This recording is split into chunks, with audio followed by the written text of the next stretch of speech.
আমি হুয়ানিয়ানের সাথে ডিভোর্সে রাজি নই। আমি জানি হুয়ানিয়ান চলে যাওয়ার সময় তোমাকে কিছুই বলেনি। তাহলে কি ডিভোর্সের কথাও সে বলেনি? আমি তো মনে করেছিলাম আমি শুধু একটা ডিভোর্স এগ্রিমেন্টে সই করেছি, কিন্তু বুঝিনি সেটা কার্যকর হয়ে গেছে।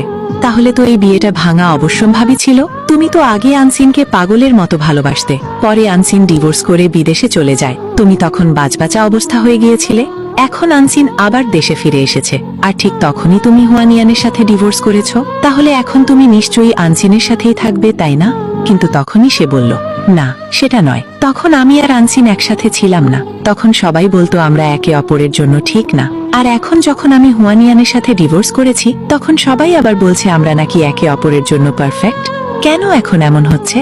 আমি 5 বছর ধরে হুয়ানিয়ানের যত্নে অভ্যস্ত হয়ে গেছি।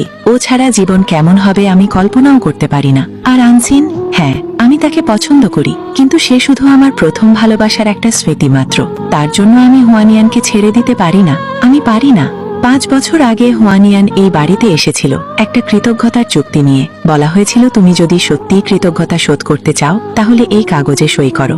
সেই সময় আকাশে রোদ আর বৃষ্টি একসাথে ছিল, পরে রংধনু উঠেছিল। মনে হয়েছিল জীবনটা সুন্দর হবে, কিন্তু আসলে সেটা ছিল শুরু। হুয়ানিয়ান এই 5 বছরে খুব ভালোভাবে সব দায়িত্ব পালন করেছে। আমি তাকে নিজের মানুষ হিসেবেই ভাবতে শুরু করেছিলাম, কিন্তু আমি কখনো ভাবিনি সে সবকিছু শুধু কৃতজ্ঞতার জন্য করছে। তাই কি আনসিন ফিরে আসতেই সে দ্রুত ডিভোর্স চাইল?